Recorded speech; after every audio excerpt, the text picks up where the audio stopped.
Savourez la météo de votre région avec les saucissons Henri Raffin. Charcuterie familiale depuis 1937.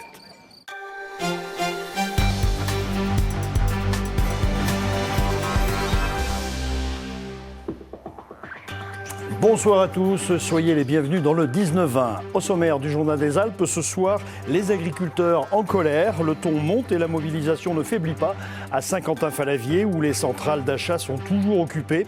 Producteurs et éleveurs entendent faire pression sur les négociations sur les prix du lait et de la viande. Une application révolutionnaire pour le secours en montagne. Géoleng a été mis au point par le PGHM de l'Isère. Elle permet de localiser très précisément les personnes en détresse. Explication dans ce journal. Et puis nous serons en direct de Chamonix où Cédric Picot accueillera Guillermo Fayed, le descendeur et l'enfant du pays qui est fêté ce soir au pied du Mont-Blanc à quelques jours de la descente mythique de la Verte des Ouches qui revient dans le circuit de la Coupe du Monde. Karl Gessler prendra le relais à 19h30 pour l'édition nationale avec 2 titres à la une ce soir. Un concert sous très haute sécurité, 3 mois après les attentats. Le groupe Eagles of Death Metal à l'Olympia ce soir devant les rescapés du Bataclan. Une trentaine de psychologues sont dans la salle pour épauler les hommes et les femmes toujours traumatisés.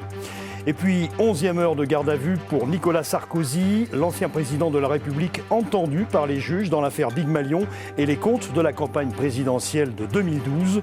L'issue de cette audition va peser sur le calendrier politique du patron des Républicains. Dans les Alpes, 4 centrales d'achat bloquées dans l'Ain, une autre à Saint-Quentin-Fallavier en Isère. La colère des agriculteurs est toujours aussi vive. Ils empêchent l'approvisionnement des plateformes logistiques pour dénoncer les cours trop bas de leur production et demandent de nouveaux dispositifs de régulation au gouvernement et à l'Europe. Xavier Schmitt, Franck Serroni. Blocage total de la centrale d'achat de Leclerc. Depuis lundi soir, les agriculteurs condamnent méthodiquement tous les accès à l'aide de tracteurs, de pneus et de fumier. Ils sont quelques 200 à se relayer. Colère et détresse pour dénoncer les prix dérisoires de leur production. Aujourd'hui, on veut vraiment que le gouvernement prenne conscience qu'il y a vraiment un gros souci dans les campagnes et que s'ils n'interviennent pas rapidement, il n'y aura plus d'agriculteurs et les rayons seront vides, comme on espère pouvoir le faire cette semaine s'il n'y a plus de produits en France. Moi j'ai 30 ans, ça fait bientôt 10 ans que je suis installé, on perd 40 000 € par an. Enfin, on se tire quasiment bientôt plus de salaire parce que les encours ils augmentent tellement qu'on ne peut plus. Les 2 plateformes logistiques ne peuvent plus approvisionner les grandes surfaces Leclerc de la région. Les barrages empêchent l'entrée des camions qui viennent de toute l'Europe. Les manifestants ne croient pas aux dernières annonces du gouvernement. Déjà, les mesures lancées l'an dernier peinent à se concrétiser.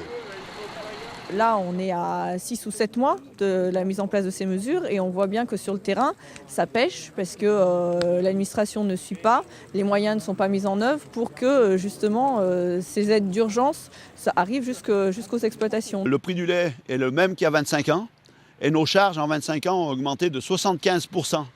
Alors évidemment, on a beau avoir fait du regroupement de CUMA, matériel agricole en commun, de concentrer nos charges, d'essayer de tous les côtés de diminuer notre coût de production, à un moment on ne peut plus. Les agriculteurs ne demandent pas une fixation des prix, mais de nouveaux dispositifs de régulation. Il faut donc négocier à la fois avec la grande distribution et avec les partenaires européens. Le blocage de la centrale d'achat doit se prolonger en principe jusqu'à jeudi. Les agriculteurs en grande difficulté depuis la mondialisation des marchés et puis la baisse du prix des matières premières. Leurs coûts de production, on l'a compris, sont aujourd'hui trop élevés pour être concurrentiels. Exemple frappant avec le cours du lait et celui de la viande. Joël Serroni. Ils disent se lever le matin pour perdre de l'argent. Depuis des années, les agriculteurs multiplient les actions spectaculaires pour manifester leur colère et obtenir un juste prix pour leurs produits. Une chute de la demande chez les consommateurs combinée à une surproduction européenne, et voilà à quoi ressemble la courbe du prix du lait depuis janvier 2014. 28 centimes, c'est le prix payé par les enseignes, alors que le juste prix qui permettrait aux agriculteurs de se rémunérer légèrement au-dessus du SMIC se situe aux alentours de 35 centimes le litre. Idem pour la viande bovine vendue à perte. Des montants que les transformateurs et les distributeurs souhaiteraient pourtant voir baisser, alors que les agriculteurs sont partisans d'un accord qui fixerait des prix basés sur le coût de revient des produits. Ils attendent également des règles d'étiquetage garantissant une meilleure traçabilité pour répondre aux attentes des consommateurs, prêts à payer plus cher des produits aux origines plus claires. Autre actualité pour Saint-Quentin-Fallavier, l'agression hier matin d'un surveillant du centre pénitentiaire. Il a été insulté et bousculé par 2 détenus alors qu'il les accompagnait vers le terrain de sport. Une nouvelle agression de trop pour les représentants syndicaux qui demandent des renforts d'urgence. Écoutez. Ça traduit un établissement qui va mal depuis plusieurs années, puisque c'est récurrent, ces agressions. Dans un contexte où effectivement il y a une surpopulation pénale importante, puisque 290 détenus à la maison d'arrêt pour 192 places structurelles, et puis aussi parallèlement un manque de personnel qu'on n'arrive pas à régler depuis plusieurs années. Social, après plusieurs mois de tractation, les infirmiers libéraux de Savoie ont obtenu gain de cause face à la caisse primaire d'assurance maladie du département. Ils demandaient une réévaluation du calcul de leurs indemnités kilométriques. C'est chose faite. Les explications détaillées sur notre site alpes.france3.fr. C'était le dernier jour pour faire de bonnes affaires. Les soldes d'hiver se sont officiellement achevés aujourd'hui. Les chiffres de cette année ne sont pas encore connus, mais les commerçants du centre-ville de Grenoble peuvent souffler. Le bilan est moins catastrophique que l'an dernier. Tiffaine Honoré, Vincent Abran. Des rues clairsemées pour ce dernier jour des soldes, les clients ne se bousculent pas. Tant mieux pour ceux qui flânent à la recherche des dernières affaires. J'ai acheté un magnifique plaid en cachemire et puis toute la collection de lingerie maison Sonia Riquel avec les serviettes à moins 60%. Je trouve que c'est fabuleux. Malgré un mauvais départ, le bilan de ces 6 semaines est correct pour les boutiques du centre-ville. On a quand même eu pas mal de monde. On a pu vendre quelques grosses pièces, notamment des vestes de ski. Bon, même si la neige a eu un peu de mal, mais on a quand même réussi à pas mal vendre. La météo a surtout fait du tort aux vendeurs de chaussures. Avec la douceur, les clients n'ont pas couru après les bottes de cuir. Il a fait froid très tard, donc la saison pour nous, elle avait déjà mal commencé. Après, je dirais que les soldes sont peut-être un peu trop longs et que je pense que les commerces se tuent tout seuls en faisant des promos toute l'année. Par rapport à l'an dernier, il semblerait que le panier moyen est un petit peu descendu. Globalement, les commerçants grenoblois résistent pourtant bien. Les centres commerciaux n'ont pas encore eu raison de leur succès. On a mieux travaillé qu'on s'y attendait. Et c'est vrai que tout le monde a dépassé l'objectif de l'année précédente. Ce qui est encourageant malgré tout de voir que cette attractivité sur laquelle on émet des fois des doutes sur le centre-ville de Grenoble fonctionne toujours. Et les réductions ne vont pas s'arrêter net. Les prix ronds commencent dès demain pour liquider ce qu'il reste des soldes.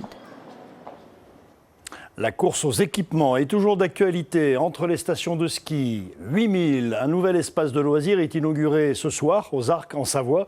Un complexe multi-activités pensé pour l'après-ski mais aussi pour les non-skieurs. Objectif, élargir la clientèle et répondre aux défis de la concurrence. Marion Feutry, Frédéric Pasquette. À 1800 mètres d'altitude, le domaine des Arcs ne se veut plus seulement le paradis des skieurs. Les contemplatifs, les débutants et même les amateurs de golf ont trouvé de quoi se satisfaire dans ce nouvel espace baptisé 1008, sorte de complexe multi-activités dédié à tous. Moi je sais que ma femme elle skie pas trop, donc pour elle la piscine c'est bien. Et puis le resto, ouais, on va s'en faire un peut-être dans la semaine. Et même pour moi en tant qu'entrepreneur, je trouve que c'est une très belle offre. Parce qu'on peut venir faire des séminaires, faire des réunions, faire découvrir la montagne à des gens qui n'y vont jamais. Donc c'est une bonne idée, très bonne idée. De la piste de luge au complexe bien-être, les activités d'après-ski se diversifient. Derrière ce projet à 36 millions d'euros, la Compagnie des Alpes, exploitante de grandes stations mais aussi de parcs de loisirs. Pourtant ici on ne parle pas parc d'attractions mais attractivité. Objectif, répondre aux attentes d'une clientèle toujours plus exigeante. Les gens veulent à la fois continuer de skier, mais avoir un peu plus de divertissement, de loisirs, de fun, comme on dit. Ils veulent trouver ça sur les pistes. Donc c'est une tendance qui est tout à fait croissante dans notre clientèle actuelle, mais il faut aussi penser aux nouvelles clientèles que nous allons accueillir, parce que tout l'enjeu d'un investissement de ce type, c'est de créer, comme on dit, un choc d'attractivité. Attirer de nouveaux clients en France, en Europe, mais aussi pourquoi pas en Chine, telle est l'ambition. Ce soir, DJ et pyrotechniciens seront au rendez-vous pour l'inauguration du site, avec toujours le même mot d'ordre, faire plus fort que les concurrents. Vous allez maintenant découvrir Genlock. C'est un procédé de géolocalisation révolutionnaire pour le secours civil. Il s'agit d'une application créée par le PGHM de l'Isère qui permet de localiser les personnes en détresse très précisément, que ce soit en montagne ou en mer. Explication, Nathalie Rapuc et Didier Albrand. Donc Maxime, vous êtes en rando pédestre, hein, c'est ça ? Ouais, j'étais parti me promener là, et puis là il y a trop de brouillard en fait. D'accord. Alexandre est en ligne avec un randonneur perdu. Les secours vont tenter de le guider à distance pour le ramener sur le sentier. Ce que vous pouvez faire là, c'est remonter légèrement, vous allez tomber sur une petite... Pas besoin de télécharger une application. Ouais, avec un smartphone et la localisation GPS activée, il suffit simplement à la personne en détresse d'appeler les secours et de se laisser guider. On lui envoie un SMS. Elle reçoit un lien, il suffit juste qu'elle clique sur le lien pour activer et nous en retour on va avoir sa localisation sans qu'elle ait anticipé à l'avance d'être dans cette situation délicate. Ok. Donc là on va vous envoyer un SMS.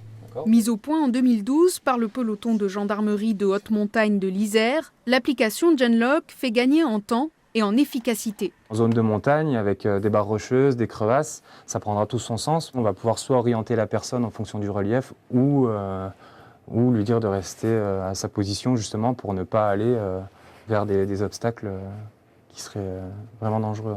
Désormais, dans le domaine public, Genlock est en train de se généraliser et peut s'utiliser dans d'autres situations que les secours en montagne ou en mer.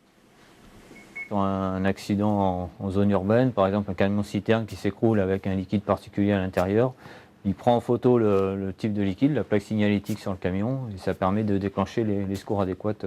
Après avoir fait ses preuves pour le secours en montagne, l'outil est déjà utilisé par le SDIS ou encore le SAMU en France métropolitaine et en Outre-mer. Il pourrait bien conquérir d'autres domaines d'ici quelques mois.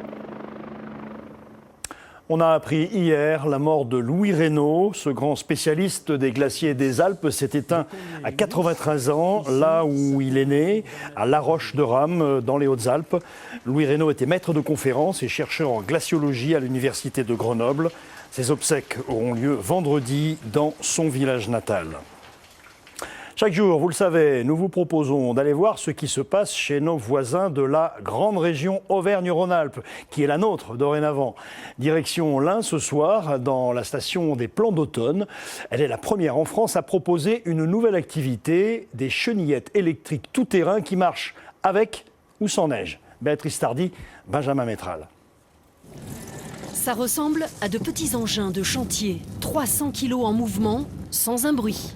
Car les chenillettes sont électriques, la batterie est sous le siège, stabilité garantie et ça glisse jusqu'à 35 km/h. C'est cool. Tom a 12 ans, c'est l'âge minimum pour piloter cet engin totalement inédit en France. En fait, c'est comme un joystick de jeu vidéo. Là, c'est pour avancer, arrière, droite. Fabriquée en Autriche, la chenillette est arrivée au Plan d'Automne grâce à Horst Reindl, un Allemand installé depuis 16 ans dans la région. Il a investi 140 000 € dans ces chenillettes, convaincu de leur succès à venir. On commence par ici, on va proposer dans un deuxième temps des balades et dans un troisième temps, on va regarder où est-ce qu'on pourrait continuer. Car la petite station des Plans d'Automne lui a ouvert les bras en lui prêtant un terrain de jeu jusqu'au 10 mars. Ces chenillettes, utilisables avec ou sans neige, sont une réelle opportunité.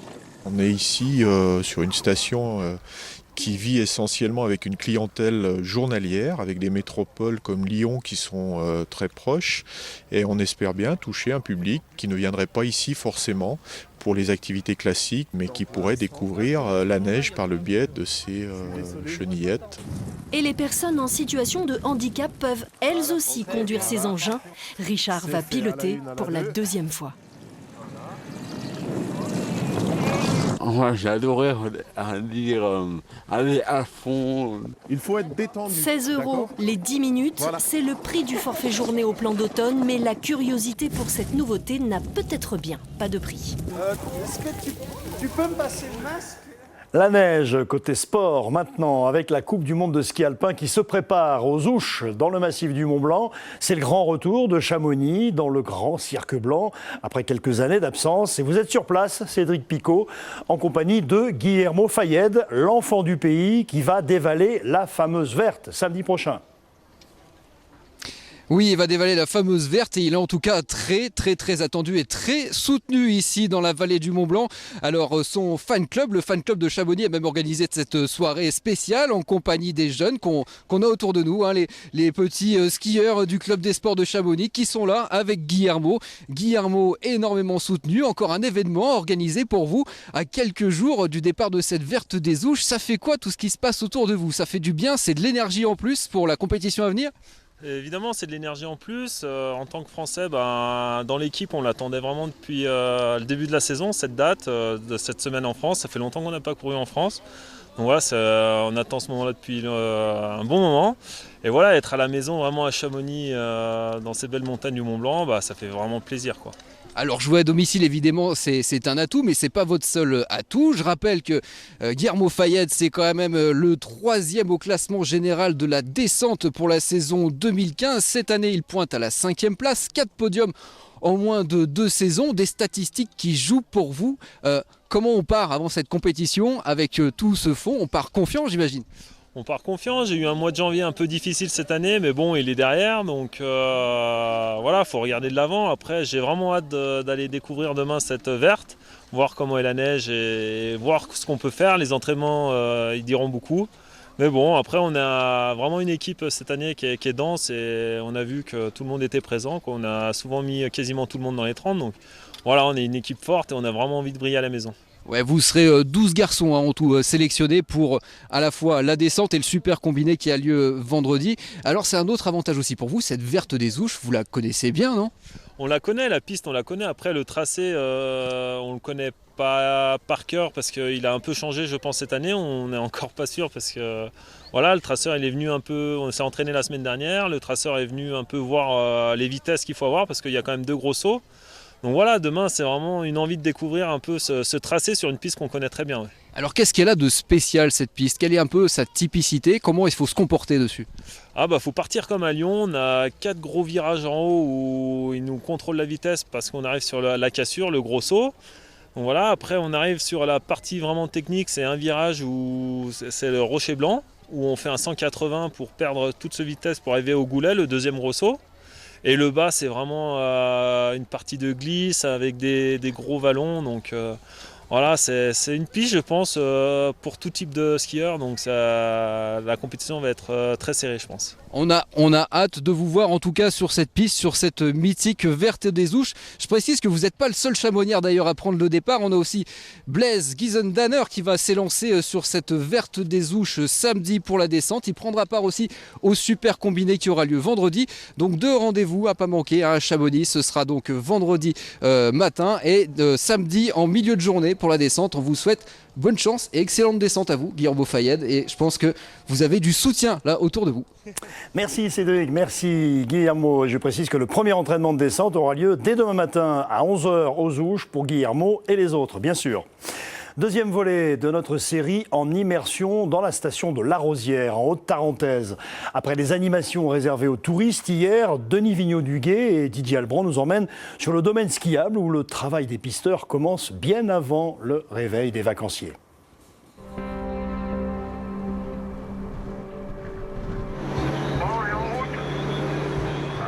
Il ne fait pas encore jour et depuis 2 heures du matin, les équipes sont à pied d'œuvre.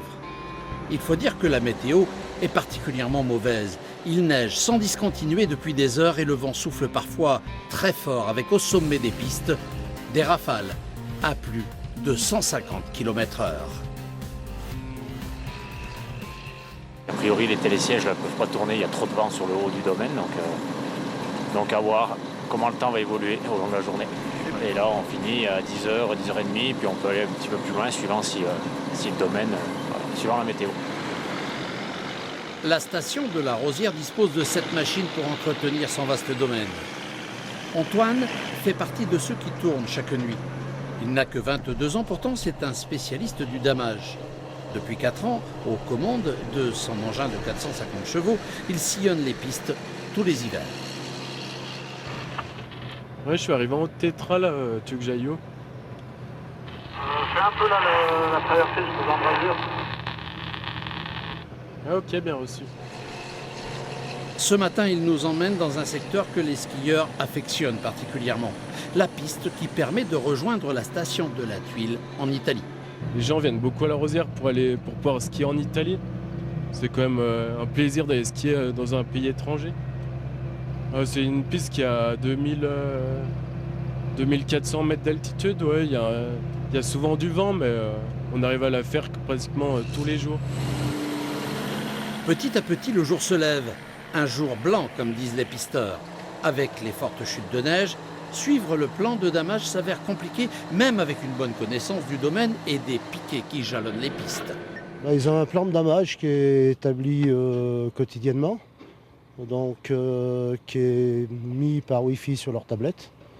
Et donc au fur et à mesure qu'ils effectuent les tâches, ces tâches s'effacent jusqu'à ce qu'il n'y ait plus rien sur la tablette. C'est la météo qui commande, c'est pas nous. Donc nous on imagine un scénario de nuit, mais pendant la nuit il peut se passer beaucoup de choses, ne serait-ce qu'une panne ou deux pannes de machines, ce qui change complètement le plan de damage. On monte là le long des Grandes Clarines. Ouais. Et puis je te monte jusqu'au sommet des Grandes Clarines, puis après je te laisse là-haut. Ok, nickel. Il est un peu plus de 9 h. Les pistes sont ouvertes aux skieurs et le manque de visibilité peut s'avérer dangereux. C'est juste pour nous escorter parce que là la station est ouverte. Alors, c'est juste une question de sécurité par rapport aux clients pour signaler la machine. À 10h30, le ballet des dameuses touche à sa fin. À la queue leu-leu, elle rentre au garage pour quelques heures seulement. Vu la neige qui continue de tomber, il y aura encore beaucoup de travail sur les pistes la nuit prochaine. Dionysos en répétition à Valence, dans la Drôme. Le groupe valentinois aux 4 disques d'or repartira en tournée dès le mois de mars pour interpréter son nouvel et 8e album. Il s'intitule Vampire en pyjama, un titre et des chansons inspirés du long séjour à l'hôpital du chanteur Mathias Malzieu. Reportage Émilie Rousseau et Hugo Chaplon.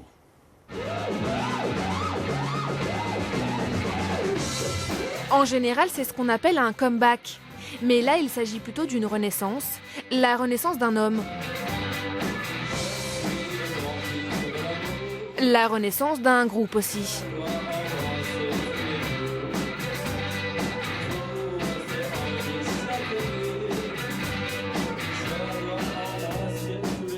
Ce nouvel album, le chanteur de Dionysos l'a composé dans un lit d'hôpital où il attendait une greffe, créé pour remonter la mécanique de sa propre vie. Des textes et des chansons que ces musiciens ont arrangés chaque jour dans ce studio valentinois, puis renvoyés à leur leader. C'était un peu tous les jours, pas à pas, comme une espèce de travail de marathonien finalement. C'est-à-dire que tous les jours, il y avait plein de choses qui m'arrivaient en termes de sensations. J'ai essayé d'en faire une matière première. Et c'est quand j'ai commencé à aller mieux que j'ai commencé à vraiment cristalliser ça et à me dire ok. C'est un disque.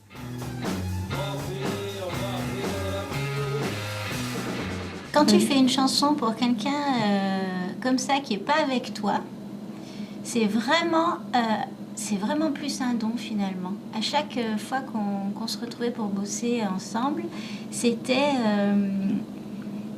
pour Mathias. À chaque fois, on le faisait pour que ça lui plaise. Aujourd'hui, le groupe réuni prépare sa nouvelle tournée. Première date prévue le 23 mars à Nîmes. Je suis passé par un truc assez particulier, donc revenir sur scène, c'est très chargé émotionnellement. Symboliquement, c'est très fort aussi. Donc il y a une grosse envie, un gros désir, une excitation, et en même temps, il y a un trac qui est encore plus fort qu'avant, parce que ça a encore plus de sens qu'avant.